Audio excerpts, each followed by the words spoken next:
안녕하세요. 예. 설 명절 잘 보내셨어요? 예, 우리 저번 주에 쉬었죠? 명절 때문에 쉬었고요. 그래서 제가 또 명절 끝날 때 또 감기가 걸려갖고 자, 그렇다고 또 그 우한 폐렴 그런 건 아니니까 걱정하지 마시고요.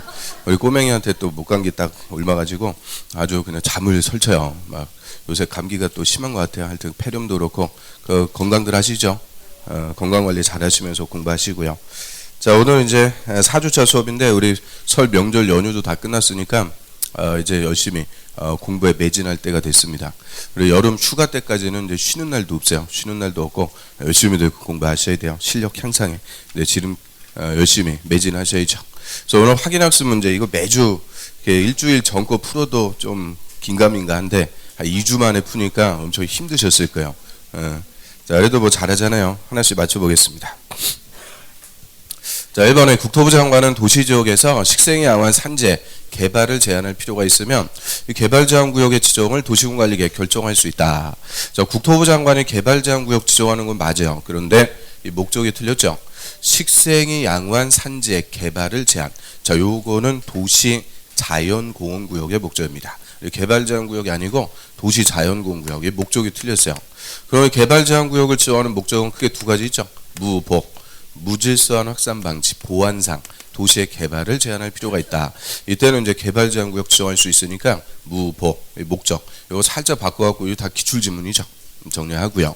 그 다음 두 번째 시가와 조정구역에서 시가와 유보기간은 5년 이상 10년 이내가 아니고 20년 이내에서 도시군관리계획 결정합니다. 그래서 시가와 조정구역은 당분간 시가지로 난개발되는 것을 일정 기간 유보, 미뤄두겠다. 그래서 이 유보기간의 핵심 5년 이상 20년 이내고요.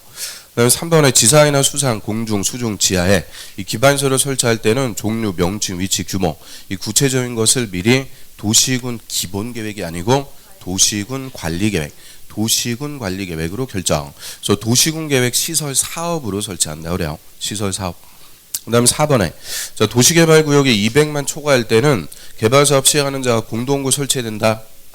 맞아요. 그래서 200만 초과할 때는 사업 시행자가 사업하면서 공동구까지 다 의무적으로 설치하고요. 이 공동구역 뭐 하려고 설치해요? 설치하는 목적 지하매설물을 공동 수용한다라고 하죠.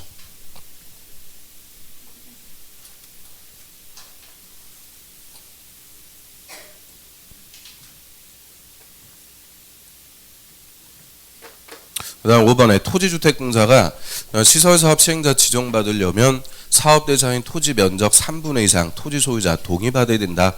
그럼 일단 맨 앞에 자, 토지주택공사 이 토지주택공사가 시설사업 시행하려면 시행자 지정 받아야 돼요? 필요 없어요? 받아야 된다? 필요 없다? 자, 또 팽팽하게 또 나뉘는 것 같아요. 자, 받아야죠. 토지주택공사도 공공기관, 공기업이지 행정청, 국가나 지자체는 아니라 그래요. 비행정처니까 시행자 지정은 받아요. 그런데 토지주택공사는 공기업, 민간은 아니죠. 요건을 갖출 필요는 없습니다. 그래서 우리 비행정처하고 민간하고 달라요. 그래서 토지주택공사는 비행정처이지만 민간은 아니죠. 그래서 요건을 갖출 필요는 없고요. 이 요건도 다 틀렸어요. 면적 3분의 2 이상 동의가 아니죠. 소유, 사야 돼요. 면적 3분의 2 이상 소유, 총수 2분의 2 이상 동의. 이 요건 갖춰갖고 민간은 지정받습니다. 그래서 5번은 뭐냐? 다 틀렸어요. 그 다음 6번. 시설사업의 시행자는 실시계획을 작성하면 우리 실시계획의 의미는 공사계획이라고 그러죠. 이 실시계획 작성에서 국토부 장관, 시도지사, 대도시장에게 인가받는다. 맞습니다. 그래서 이 실시계획의 인가는 결정권자. 그래서 원칙. 시도지사, 대도시장한테 인가받고요. 국토부 장관이 지정했을 때는 국책사업, 그때는 국토부 장관에게 인가받는다. 그래서 이거는 맞고요. 그다음 7번에 시행자는 시설사업에 필요한 토지에 정착된 나무, 건물의 전세권, 토지 지상권 및 인접토지 수용할 수 있다. 자, 뭐가 들어와서 틀렸어요? 인접토지. 그래서 시행자는 사업에 필요한 토지 등 이 사업에 필요한 토지 등은 수용 사용 다 가능한데요. 인접 토지는 절대 수용할 수가 없고 사용만 할 수가 있죠. 그다음 8번에 지목이 대인 토지가 도시군관리계획으로 시설부지로 결정됐는데 시설사업이 시행되지 않더라. 그러면 대인 토지는 시설부지로 결정됐다. 그럼 이제 눈물의 씨앗이라고 그랬죠. 아무것도 못해요. 그러다 장기 비집행 몇 년이 지날 때까지 사업 안 하면 10년이 지날 때까지 사업 안 하면 내 땅을 사주세요. 매수 청구를 기껏해야 할 수가 있고요. 그 다음에 20년이 지날 때까지 사업 안 했어요. 그럼 어떻게 돼요? 20년이 지날 때까지 사업 안 하면 다음날 시설 결정은 실효. 시설 부재 제한들 싹 풀어주게 되죠. 그래서 20년 다 늙어 죽은 다음에 이제 풀어준다 그래요.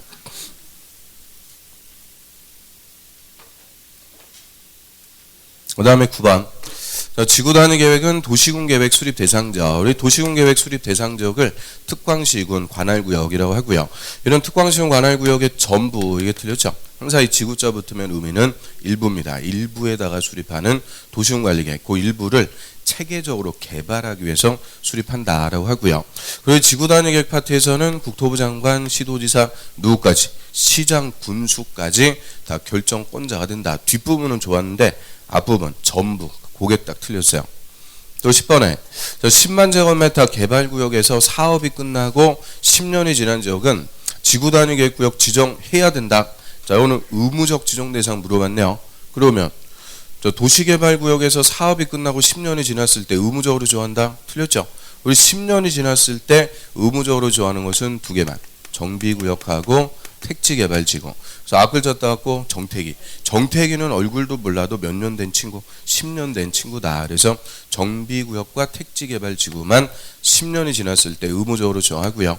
도시개발구역은 해당 사항 없어요.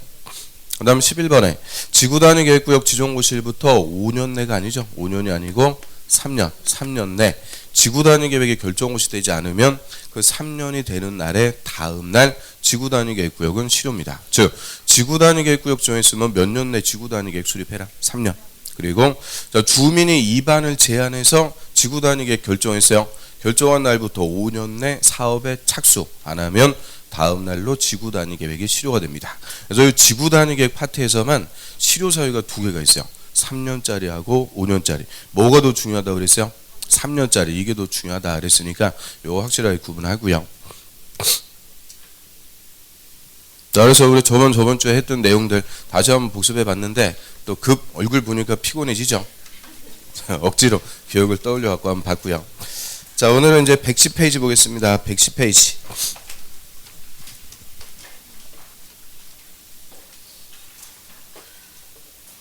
자, 우리 이제 국토법에서 마지막 제도라고 그래요. 개발행위 허가. 자, 여기서부터 후개발 체계. 우리 저번 주에는 이제 선계획 체계 싹 배웠고요. 후개발 체계로서 먼저 개발행위 허가제.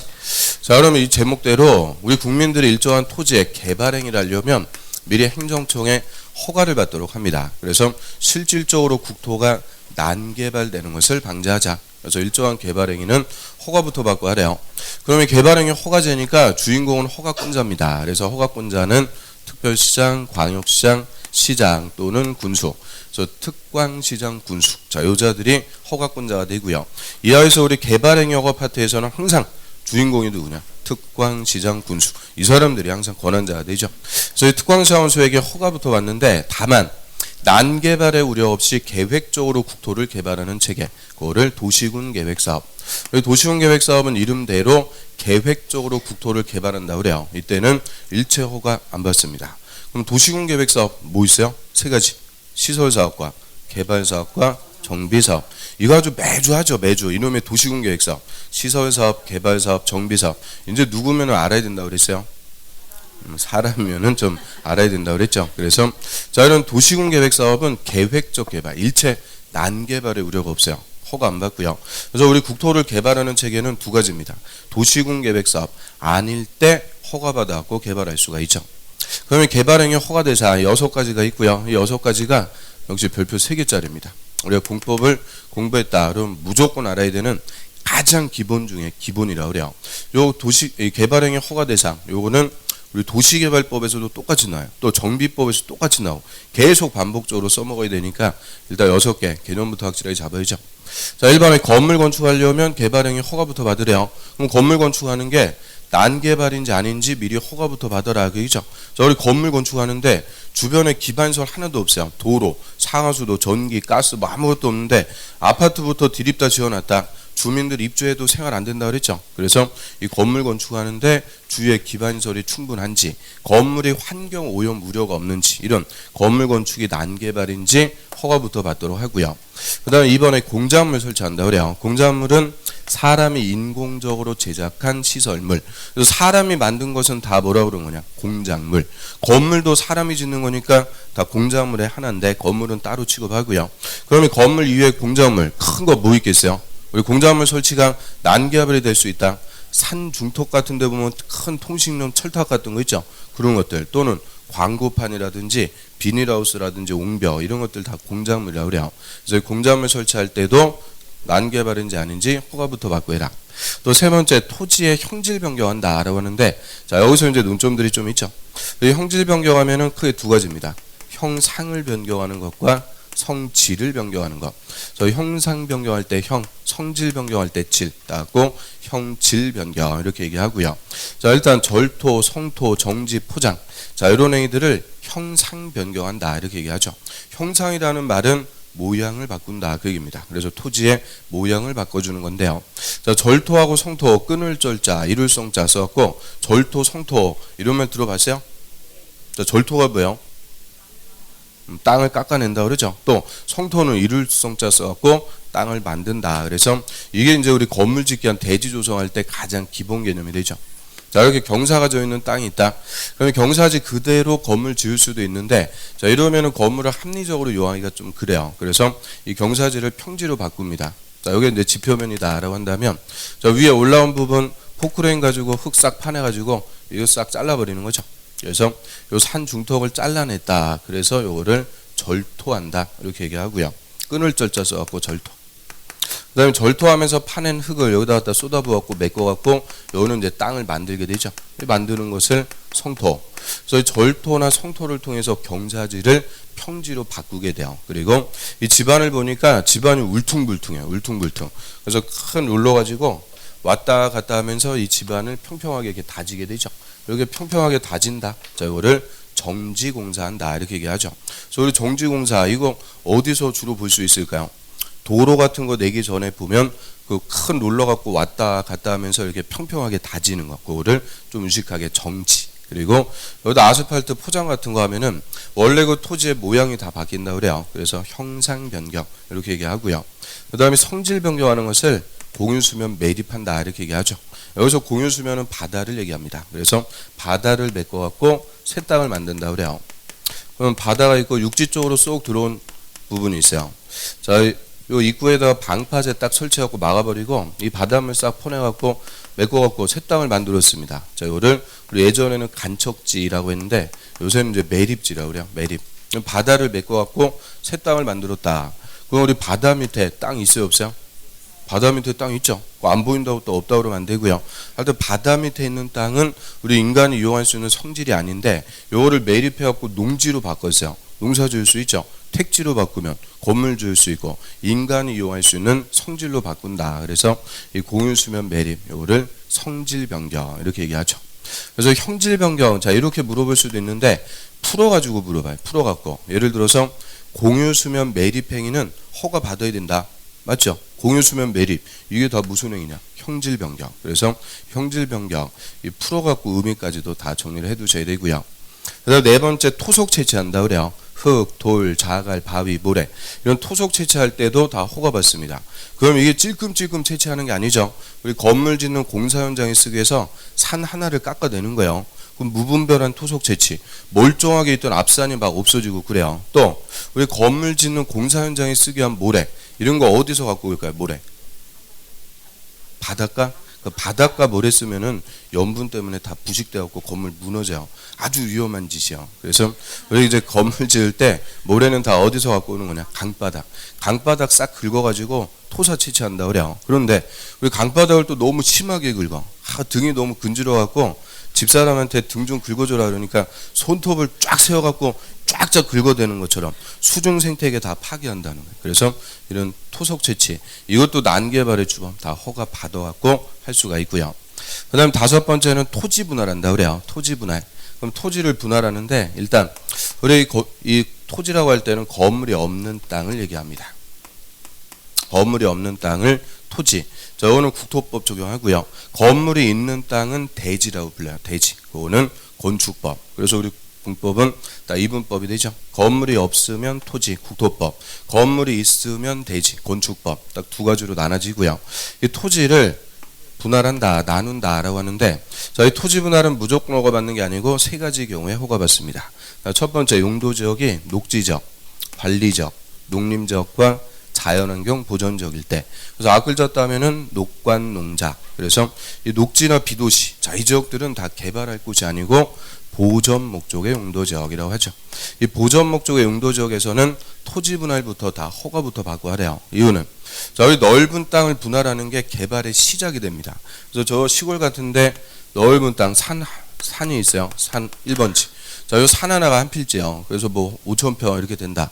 그럼 이 넓은 땅에다 건물도 짓고 개발하기 위해서는 일단 적당한 크기로 나눠주는 것부터 하는 거죠. 이렇게 토지를 나눠놓고 이 대지 조성해서 건물도 짓고 개발 들어갑니다. 그래서 이 넓은 토지를 분할하는 게 개발의 시작. 근데 이 지역들은 개발하는 곳이 아니고 뭐 할 곳이냐? 보전. 그래서 개발의 시작이 되는 토지 분할부터 다 허가를 받아갖고 할 수가 있죠. 그 다음 두 번째는 건축법에 따른 대지 분할 제한 면적. 자, 이 면적의 미만으로 분할한다라고 하는데요. 자, 우리 건축법에 보면 건물이 있는 땅, 대지라고 그러죠. 이 대지는 일정 면적 미만으로 분할할 수 없다. 이 대지의 최소 면적 기준을 정해주고 있어요. 자, 우리 저 11월, 12월 달에 수업 들으신 분들, 건축법 할 때 대지 분할 제한 면적, 요 봤을까 안 봤을까? 물론 아무 기억이 없는 거죠. 건축법 우리가 된통 했는지 기억도 없어요. 자, 아무튼 그래서 건축법 보면 건물이 있는 대지의 최소 면적 기준을 정해주고요. 자, 요거 여기서 한번 정리해 볼까요? 주거지역은 60, 그리고 상업지역, 공업지역은 150, 그리고 녹지지역은 200이라고 그래요. 나머지 60은 뭐 됐고, 그러면 용도지역별로 요 면적이 건물이 있는 땅, 대지의 최소 면적이라고 그래요. 대지는 절대 이 면적 미만이 될 수가 없어요. 너무 대지가 좁아지게 되면은 그 위에 있는 건물의 이용 가치가 뚝 떨어집니다. 그래서 이 대지의 최소 면적 기준이고요. 그럼 지금 우리가 보고 있는 것은 대지가 아니고 토지라고 그러죠. 토지. 이 건물이 없는 토지는 이 면적 미만으로 분할할 수가 있다는 거예요. 뭘 받아갖고 할 수 있는 거냐? 허가 받아갖고 할 수 있다. 그래서 한마디로 토지를 용도지역별 이 면적 미만으로 분할하려면 허가부터 받고 해라. 그러면 예를 들어서요, 상업지역에 이제 목소리가 지금 잘 안 나와요. 목소리 상태가 좀 안 좋은 거 같죠? 딱 봐도 뭐 평소하고 다를 바가 없어요. 2주 만에 보니까 별로 기억도 없어요. 아무튼 목소리가 안 나와요 이게. 자, 우리 상업지역에서 건물이 없는 토지를 100제곱미터로 분할하려면 허가 받아야 된다. OX. 자, 한번 찍어보세요. 상업지역의 토지를 100제곱미터로 분할하려면 허가 받아야 된다. OX. 자, 상업지역의 대지 분할 제한 면적이 얼마? 150. 그럼 100제곱미터 하면 이 150 미만으로 분할하니까 허가 받아야 된다. 맞습니다. 그래서 어렵게 생각하실 필요 없이 용도지역별 요 면적 미만으로 토지를 분할하려면 허가부터 받고 해라. 그 얘기고요. 그 다음 세 번째는 너비가 5m 이하로 토지를 분할할 때. 여기서 너비라는 말이 뭘까? 너비 아니 그거 아니죠. 그래서 너비는 폭을 얘기해요. 폭. 그래서 폭 5m 이하로 토지를 분할. 그 5m 하면 여기서 뭐 한 이 정도밖에 안 돼요. 땅을 이 정도 너비로 잘라놨다. 아무짝에 쓸모없는 땅이 돼요. 합리적 이용을 줘야 한다라고 하죠. 그래서 5m 이하로 토지를 분할할 때도 허가부터 받습니다. 그래서 이 토지 분할은 무조건 허가 받는 게 아니고 세 가지. 용도지역의 녹지 관리, 농림, 자연환경 보전. 그리고 건축법상 이 대지 분할 제한 면적, 요 면적 미만으로 분할, 그리고 5m 이하의 폭으로 분할할 때 이 세 가지 경우에 허가받고요. 그 다음 여섯 번째, 물건을 쌓아둔다 그래요. 근데 물건을 하루 이틀 쌓아두는 게 아니고 1개월 이상 쌓아둘 때. 그래서 자, 요거부터 일단 물어봤죠. 작년에 14일 쌓아둔다 해서 틀리게. 그래서 적어도 1개월 이상 물건을 쌓아둘 때 이 쌓아두는 것을 적치한다 그래. 적치. 근데 용도지역을 보니까 녹지지역, 관리지역, 자연환경, 보전지역. 자, 이 지역들 다 보전 목적의 용도지역입니다. 이런 보전 목적 용도지역은 물건도 함부로 쌓아두면 안 된다는 거예요. 다 허가를 받아갖고 쌓아둬라 그 얘기인데요. 자, 그런데 조심할 게 녹지관리, 자연환경 보전. 이 비도시에서 뭐가 빠졌냐? 농림지역이 빠졌어요. 농림지역. 그래서 농림지역에서는 물건을 쌓아두는 게 허가 대상이 아니다. 그 얘기입니다. 이유는 우리 농림지역에서 농사에 수반해갖고 물건 쌓아두는 거 빌비재하죠. 농기구 쌓아둘 수도 있고 추수가 다 끝나갖고 볏짚들 그거 묶어갖고 휴지처럼 이렇게 말아갖고는 논바닥에 쌓아놓은 거 볼 수 있죠. 그래서 그런 것들 다 농사에 수반해갖고 쌓아두는 거지 난개발하고 관계가 없어요. 그래서 농림지역은 물건 쌓아두는 게 허가 대상이 아닙니다. 그럼 요거하고 헷갈리면 안 돼요. 자, 토지 분할할 때는 녹지관리, 농림, 자연환경 보전. 근데 물건을 쌓아둘 때는 녹지관리, 자연환경 보전. 농림지역 빠진다. 자, 요게 25회 때 그대로 정답 지문이죠. 그래서 6개. 자, 1번부터 6번까지 6가지 행위는 그냥 하도록 냅두면은 난개발의 우려가 있다. 그 얘기고요. 그래서 허가부터 받아라. 그러면 허가 받기 전까지는 6가지 행위 할 수 있다 없다? 없다. 못하는 거예요. 그래서 허가 대상 행위를 다른 말로 금지 행위라고 그래. 금지. 우리 국토법 56조 1항에 따라서 6개는 다 못하는 거예요. 허가 받아야 할 수 있다. 그러면 어디서 못하게 금지해요? 어디서 금지한다? 6개. 한국 맞췄어요. 그래서 한국에서 우리나라에서 누구라도 6가지 못한다는 거예요. 저 우리가 배우고 있는 법률 이름이 뭐야? 무슨 법? 자, 그럴 줄 알았어요. 그래서 국토법 공부하고 있죠. 국토법. 국토법은 전국토라고 그랬죠. 전국토. 그러니까 우리나라에서 누구라도 이 6개는 못한다. 일반 규제. 다 허가를 받아야만 할 수가 있다. 그럼 우리 다음 시간에 배울 개발구역도 한국이죠. 정비구역도 한국. 한국에서는 이 6가지 행위 다 못하는 거예요. 다 허가 받아갖고 할 수가 있다. 그런데 자, 그럼 금지되는 행위라도 예외적으로 허가 없이 할 수 있는 경우가 또 있죠.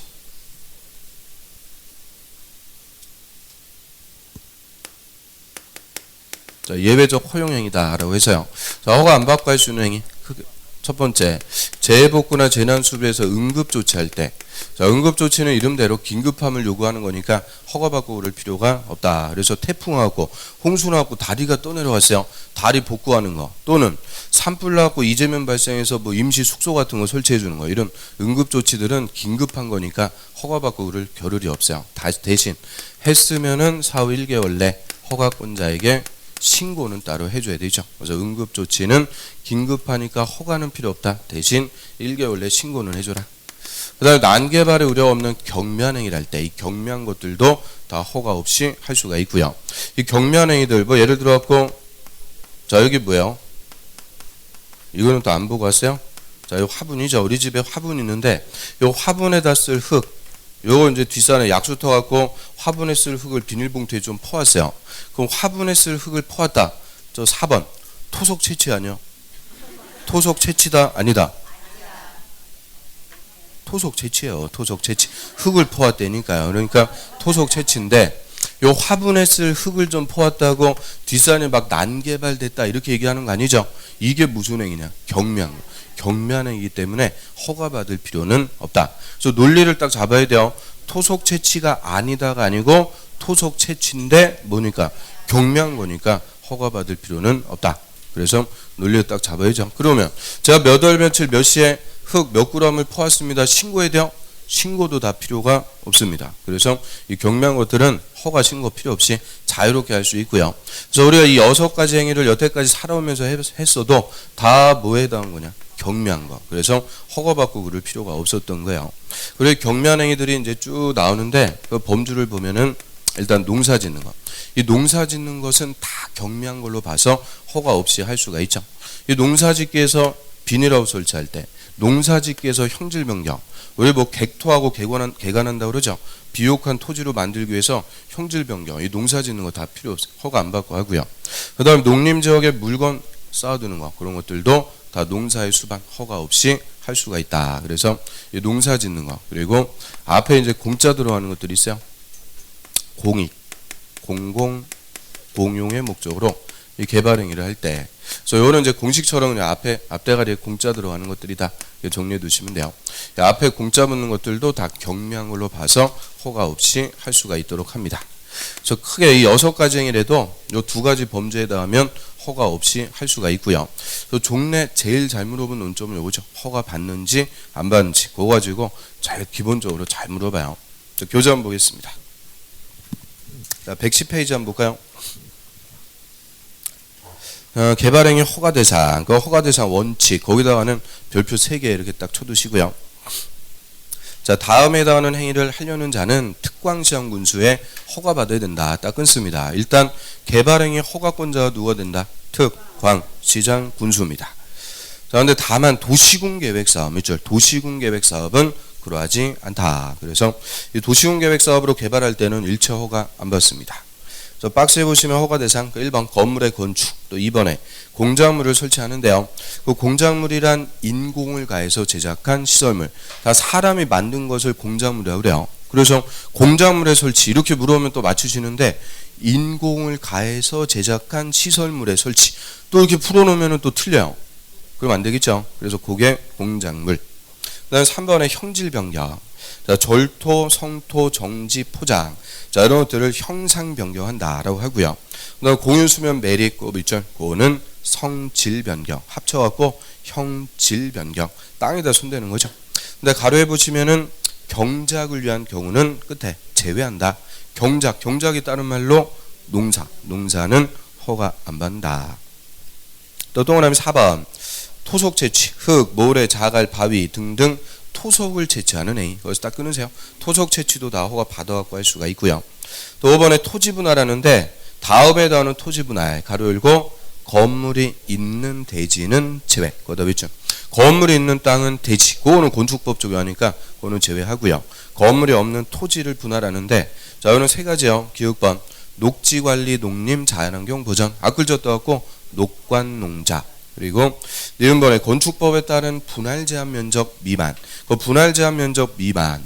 정확하게 얘기하면 이제 앞에다 대지자 하나 써주면 되죠. 대지 분할 제한 면적 미만. 그래서 용도 지역별 요 면적 미만으로 토지를 분할할 때. 그다음 디귿번은 너비 끝에 보세요. 너비가 5m 이하로 분할할 때. 그래서 토지 분할은 그 세 가지 경우에만 허가받습니다. 그다음 6번에 물건을 쌓아놓는 행위 적시한다라고 하고요. 녹지관리 자연환경 보전지역, 농림 X. 거기서는 농림지역은 빠집니다. 그래서 녹지관리 자연환경 보전지역에 건축물 울타리 밖의 토지에다가 물건을 1개월 동안 1개월 이상 쌓아놓는 행위. 그 다음 옆에 줄어 볼까요? 그 밑에 가로 4번.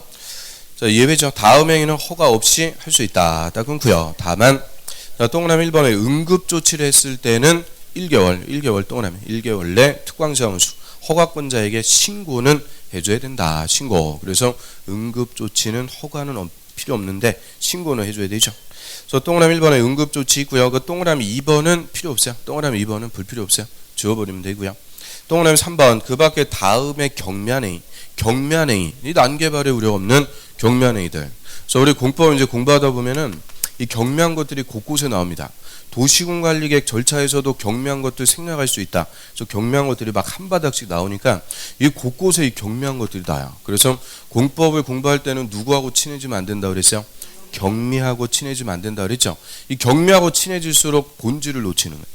지엽적인 걸로 들어와요. 그래서 공법의 적이 이게 경미. 또 경미식도 있을지 모르는데 아무튼 그래서 이 경미하고 친해지면 안 되는데 자, 여기서는 이 경미한 행위 중에서 또 시험에 꼬박꼬박 물어보는 것들이 또 있어요. 그래서 몇 개만 좀 발췌갖고 한번 볼게요. 자, 한 페이지 넘겨보세요. 자, 박스에 보면은 그 니은번 공작물의 설치. 자, C번 한번 보겠습니다. C번. 자, 녹지관리 농림지역에서 농림업용 비닐하우스를 설치할 때 이게 말 그대로 농사짓기에서 비닐하우스 설치한대요. 요거는 허가 없이 농사니까 허가 안 받는다. 그런데 가로 보세요. 가로. 비닐하우스 안에 설치하는 육사어류 양식장은 제외. 그 육사어류 양식장은 제외. 그다음 있죠. 제외한다. 그 말은 경미한 거 아니다. 그 얘기죠. 허가 받아야 돼요. 그래서 육사어류 양식장 그거는 다시 허가 받아야 돼요. 얘가 15회, 16회, 17회 3년 연속 정답이었어요. 그래서 우리 시험에서 유일하게 3년 연속으로 정답 나온 건 딱 얘밖에 없어요. 육사어류 양식장 요거는 허가 받습니다. 그럼 육사어류 양식장 이게 뭘까? 육사어류 양식장은 실내 낚시터 이렇게 딱 써두시면 돼요. 그게 실내 낚시터예요. 그럼 실내 낚시터는 농사하고 아무 관계 없죠. 오히려 어패류 배설물로 주변 환경 이런 거 다 오염시켜 버리니까 그거는 다시 허가 받으라는 거예요. 그러면 15회면은 2004년인데 우리나라 2000년대 초반에 한참 우리나라에서 유행하던 게 뭐였을까? 실내 낚시터. 이거 경품 걸고 낚시 대회 하고 막 이런 게 들불처럼 번져나가고 그 시사적인 거 반영해서 3년을 딱 연속으로 물어봤어요. 그리고 그 이후에 한 번도 안 나요. 한 번도 안 나오고 있는데 아무튼 또 물어볼 수도 있으니까 그 645 양식장 그거는 실내 낚시터다. 이렇게 개념 잡으면 간단해요. 그 다음에 디귿번에 토지의 형질 변경에서요. D번 봅니다. D번. 국가나 지자체가 공익 동그라미. 공익상의 필요에 의해서 직접 시행하는 사업을 위해서 형질 변경할 때 거기서 키워드는 뭐냐? 공익이죠. 공익. 그 다음에 또 쭉 내려가셔갖고 미음번 토지 분할해서 B번 봅니다. 토지 일부를 공공용지, 공공 동그라미, 공용지, 공용 동그라미 지로 하기 위해서 분할할 때 그럼 이 앞대가리 공짜 붙는 것들 공익, 공공, 공용 다 허가 없이 할 수 있는 경미한 행위다 그 얘기죠. 그래서 그거는 그래서 지금 우리 읽어본 것은 25일 동안 기출지문이요. 그래서 앞대가리 공짜 들어가는 것들 다 허가 없이 할 수 있는 경미한 행위가 되죠. 자 그럼 옆에 해주 할게요. 자 그럼 이 예외적으로 허용해주는 범주가 아니면 이 6가지 행위는 허가 받아갖고 할 수가 있습니다. 그럼 이제 허가받는 절차.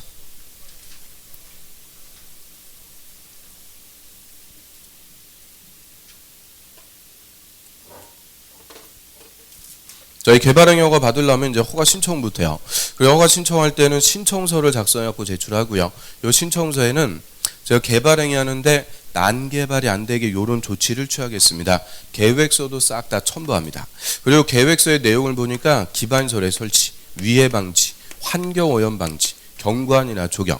자, 요게 이제 계획서의 내용이 되고요. 앞글자만 쭉 써놨는데 기, 위, 환경. 이게 허가 절차에서 계속 반복적으로 나오게 돼요. 그래서 기, 위, 환경. 계획서를 첨부해서 자, 신청서를 제출해갖고 허가 신청. 그럼 허가권자는 특별한 사유가 없으면 15일 내 허가나 불허가 처분해 주도록 하고요. 그래서 처분 기간은 15일. 좀 전에 허가권자 누구였어요? 특별시장, 광역시장, 시장 또는 군수. 저희 특광사원수가 이제 허가를 내줄 때는 허가 내용을 그리고 불허가 처분할 때는 불허가 처분의 사유를 신청인에게 서면으로 알려줍니다. 그래서 다 서면으로 통지.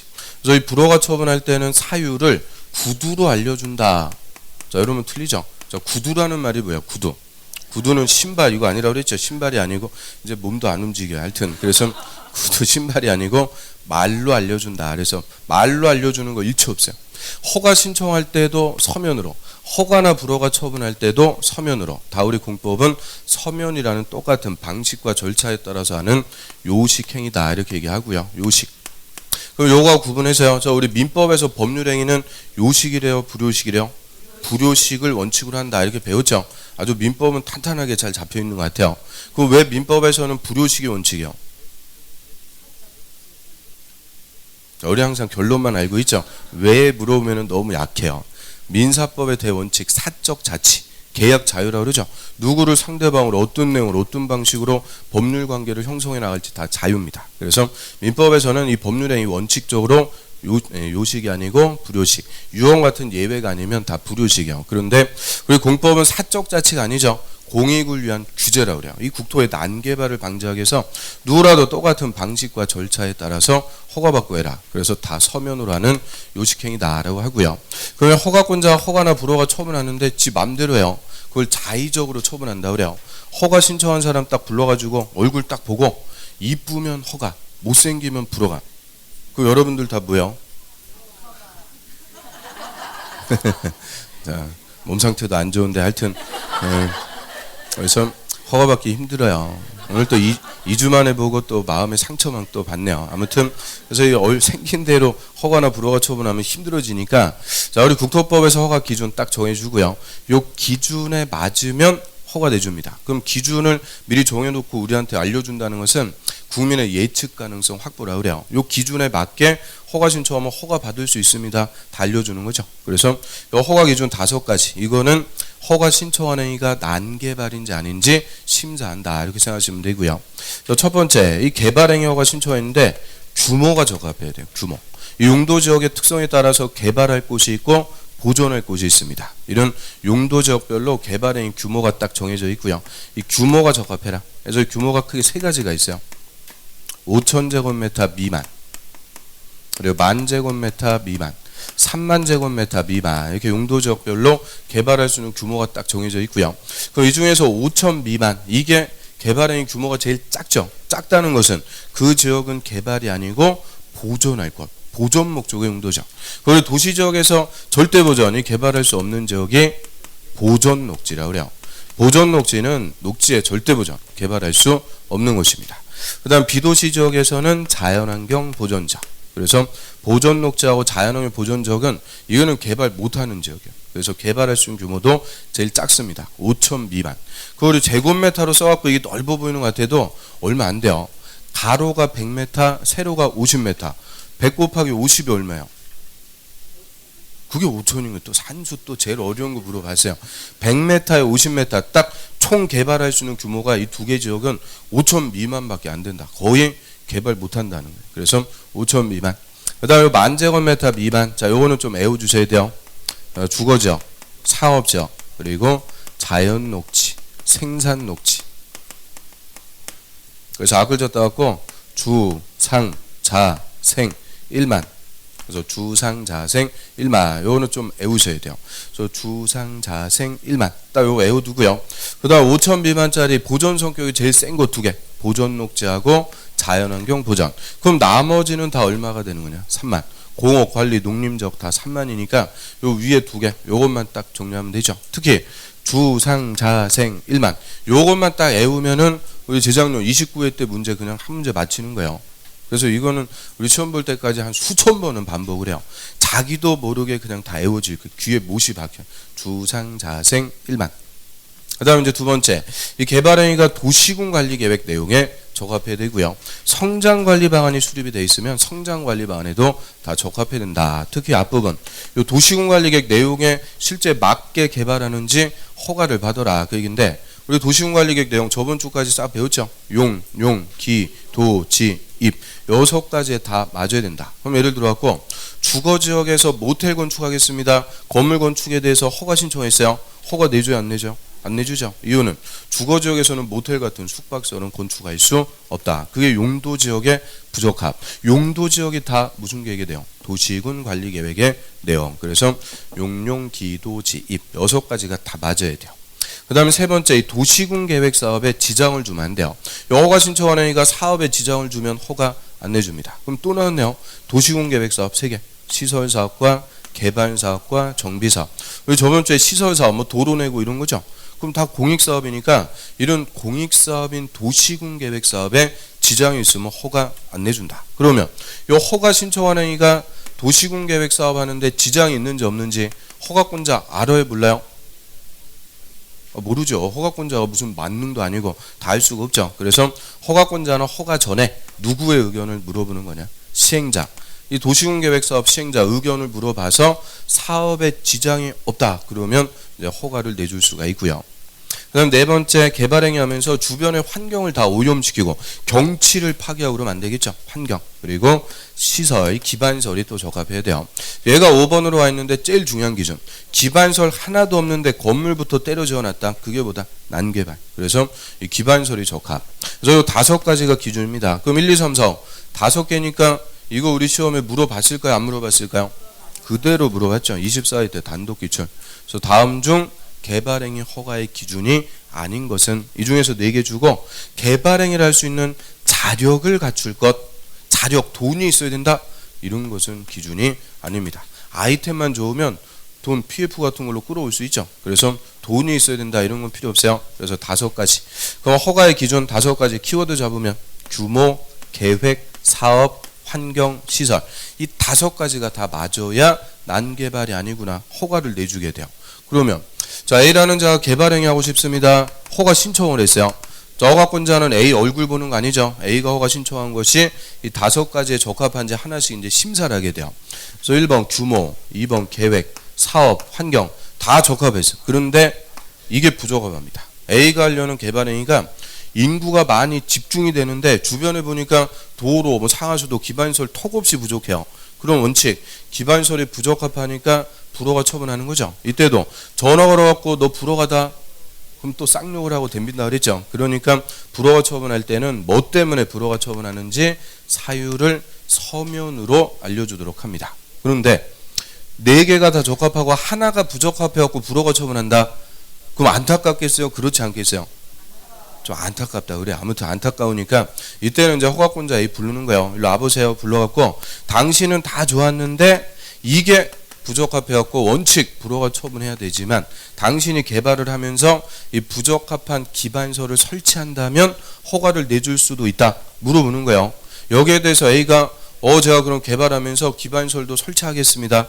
그럼 이제 허가를 내주는데 그냥 허가를 내주는 게 아니고 기반서를 설치할 것을 조건으로 붙여갖고 허가할 수가 있어요. 그래서 그거를 조건부 허가다 이렇게 얘기하고요.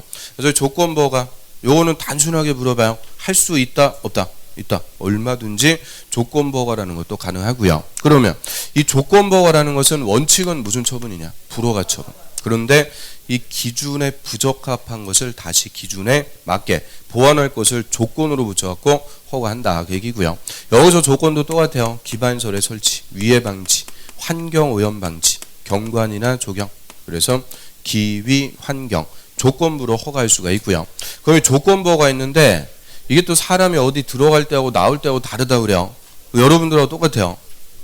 딱 배우고 한 페이지만 넘어가서 물어보면은 또 안 배웠다 그러죠.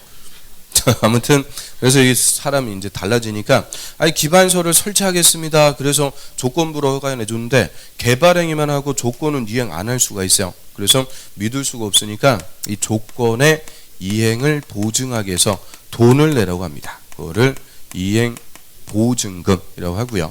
그래서 조건부 허가하면서 이행 보증금이라는 것도 예치하게 할 수가 있죠. 그래서 이름 그대로 조건의 이행을 보증하기 위해서 내는 돈. 그래서 이름이 뭐라고요? 이행 보증금.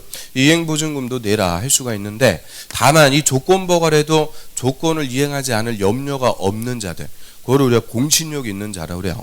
공신력 있는 국가나 지자체 같은 공공. 이 공공은 보증금 내치가 없습니다. 자, 요게 항상 또 잘 물어보는 논점이 돼요. 저 공공 부분 하면은 국가나 지자체, 또 토지주택공사 같은 공공기관, 지방공사 이런 공공이 보증금을 낸다. 그럼 무조건 틀린다는 거예요. 그래서 자, 여기까지 절차 한번 보겠습니다. 자, 오늘 그 프린트물 나간 거에 절차하고 다 써놨죠? 그 1페이지 맨 밑에 보시면은 중간에 그 형질 변경 다 그것도 그림으로 그려갖고 다 보기 좋게 다 해놨고요. 그 밑에 절차도 싹 그려갖고 나눠드렸으니까 그거 참조하시면 돼요. 하여튼 설명할 때 보면은 뭘 그렇게 찾으면서 뭘 이렇게 써요. 안 써도 충분해요. 다 보면서 나중에 확인하면서 할 거니까 그 미리 그 동그라미 쳐놓고 뭐 하면은 살림살이가 좋아져요. 그래서 설명할 때는 잘 집중해서 들으시라고 그랬어요. 설명하면서 아주 책장을 막 뒤척뒤척 하니까 안 그래도 지금 예민해 죽겠는데 아주 그냥 귀에 거슬려 죽겠어요. 그래서 잘 집중해서 들으시면 돼요. 자, 113페이지 맨 밑에 보겠습니다. 개발행위 허가의 절차. 자, 1번. 개발행위 하려는 자는 그 개발행위에 따른 기반시설의 설치. 기자에다 동그라미. 그리고 용적확보. 또 위해 방지할 때 위. 환경 오염 방지할 때 환. 경관이나 조경. 경관하고 조경 같은 거예요. 경관이나 조경 경. 그래서 앞글자하고 딴 거 그대로 읽으니까 기위 환경. 기위 환경에 관한 계획서를 첨부한 신청서를 허가권자에게 제출한다. 그래서 계획서를 첨부한 신청서를 제출해서 허가 신청합니다. 자, 한 페이지 넘겨보세요. 바로 2번의 의견 청취 맨 위에 볼까요? 동그라미 1번. 특광사원수는 개발행위 허가하려면 그 개발행위가 도시군계획사업 시행에 지장을 주는지에 관해서 해당 지역에 시행되는 도시군계획사업 시행자 의견, 그 사업 시행자 의견, 맞죠? 의견 들어야 된다. 그래서 이 사업 시행자 의견 들어라. 요거.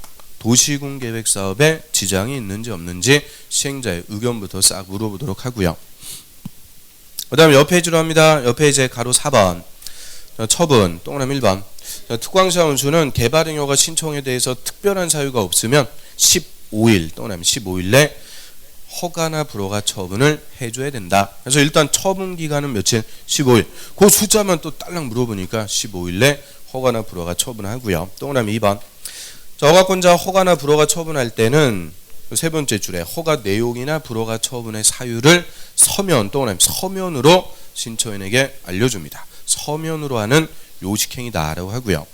허가의 기준 특광사원수는 허가 신청 내용이 다음 기준에 맞을 때만 허가를 내준다. 그래서 박스에 동그라미 1번 용도 지역의 특성을 감안해서 다음의 개발행위 규모가 적합, 규모에다 동그라미 규모가 적합했는데요. 그래서 밑에 도시지역에서 A번 주거, 상업, 자연녹지, 생산녹지. 자, 앞글자에 동그라미 쳐볼까요? 주, 상, 자, 생 1만 밑줄 주, 상, 자, 생 1만 미만입니다. 공업지역은 3만 미만, 보존녹지 5천 미만 밑줄 보존녹지 5천 미만, 관리농림 다 3만 미만이고요. 자연환경 보존지역 5천 미만 밑줄. 그래서 5천 미만짜리 두 개. 자, 성격을 알아야 돼요. 가장 보존 성격이 센 것, 개발 못하는 것. 보존녹지, 자연환경 보존 5천 미만, 주상 자생 1만 미만. 나머지는 다 3만입니다. 자, 넘어갈까요? 그다음 동그라미 2번에 도시군관리 계획 동그라미 성장관리 방안 내용에 어긋나면 안 된다. 그 다음에 3번에 도시군계획 사업 동그라미 사업에 지장이 없어야 되고요. 동그라미 4번은 두 번째 줄 끝에 주변의 환경 동그라미 환경 경관하고 적합. 그리고 5번 기반시설 동그라미 시설이 적합. 그래서 그 5가지가 기준이라고 그래요. 규모, 계획, 사업, 환경, 시설. 그래서 절대 허가의 기준이 안 되는 것이 자력을 갖출 것, 자력. 이런 것들은 허가의 기준이 안 되고요. 그 다음 옆 페이지로 합니다. 옆 페이지 4번의 성장관리 방안. 성장관리 방안 요게 재작년 단독 기출이죠. 그래서 성장관리 방안 얘는 일단 용어 자체가 좀 생소해요. 잘 못 들어봤어요. 그래서 성장관리 방안은 어디서 나오는지 그걸 파악하는 게 핵심입니다. 우리 성장관리 방안 어디서 봤어요? 여기서 봤죠. 여기서 허가의 기준입니다. 허가 기준 도시군관리계획 성장관리 방안에 적합. 그래서 허가의 기준이니까 요거 누가 수립할 수 있는 거냐? 그대로 허가권자 특광시장 군수가 수립할 수가 있다고 그래요. 자, 맨 위에 수립권자. 자, 특광시장 군수는 이꼴 허가권자입니다. 허가권자는 난개발 방지, 지역 특성을 고려한 계획적 개발을 유도하기 위해서 필요하면 밑에 대줄 성장관리 방안 수립할 수 있다. 그래서 수립권자 갖고 제일 잘 바꿔줘요. 국토부 장관이 성장관리 방안 수립할 수 있다. 틀려요. 허가의 기준이니까 허가권자 특광자원수가 수립할 수가 있고요. 자, 심화 이게 써놨는데 심화에서 밑에 가보세요. 박스에 2번 볼까요? 2번 성장관리 방안에는 다음 사항 중 동그라미 1번, 동그라미 2번을 포함한 2개 이상이 반드시 포함돼야 된다. 찾았어요? 그래서 성장관리 방안이라는 거 수립할 때 또 반드시 포함할 사항. 그래서 동그라미 1번하고 동그라미 2번 두 개가 역시 핵심이에요. 나머지는 곁다리고 그 두 개 반드시 포함할 거. 그래서 1번 도로나 공원 같은 기반시설의 배치와 규모. 기반시설 밑줄 기반시설 이 난개발 방지하기 위해서 기반시설. 또 2번 건물의 용도 제한. 자, 우리 건물의 용도 제한 그거를 네 글자 뭐라고 그럴까요? 건축 제한이라고 그러죠. 건축 제한. 그 다음에 건물의 건폐율하고 용적률. 그럼 건축 제한, 건폐율, 용적률 제한 이거 묶어가지고 무슨 제한? 그게 행위 제한이죠. 행위 제한. 그래서 행위 제한 반드시 포함합니다. 그러면 성장관리 방안 수립할 때 반드시 포함할 사항 기반시설하고 행위 제한. 이거 어디서 똑같이 봤는데요? 기반시설하고 행위 제한 반드시 포함할 거. 뭘 떠봤을까? 눈을 동그랗게 뜨고 봐요. 지구단위 계획 수립할 때도 반드시 포함하죠. 지구단위 계획 수립할 때도 난개발 방지하기 위해서 기반시설 그리고 행위 제한 반드시 포함해라. 특히 지구단위 계획으로 행위 제한을 정할 때는 강화한다고 그랬어요? 완화해준다고 그랬어요? 지구단위 계획으로 행위 제한 강화한다? 완화한다? 완화? 확실해요? 개발할 수 있게끔 완화해준다 그랬죠. 그래서 성장관리 방안도 똑같아요. 기반시설하고 행위 제한 두 개는 반드시 포함하고 수립하고요. 그럼 이 특광자원수가 성장관리 방안을 수립했습니다. 효과는 뭐예요? 이거 뭐 하려고 수립했어요? 성장관리 방안. 허가 기준이라니까요. 그래서 성장관리 방안이 수립이 됐으면 성장관리 방안에 적합해야 허가를 내준다. 그 얘기죠. 자, 뭐 하고 있는지 알겠어요? 아니 제가 아침부터 감기약 먹었고 좀 정신이 좀 멍하고 그런데 여기 보면은 여러분이 멍한 것 같아요. 그래서 성장관리 방안은 허가의 기준 기준으로서 수립하는 거고요. 그다음 한 페이지 넘겨볼게요. 118페이지. 자, 허가 제한 나옵니다. 허가 제한. 자, 오토는 좀 쉬었다 할까요? 좀 쉬었다 보겠습니다. 자, 오늘 그대로 두세요. 주지 마시고.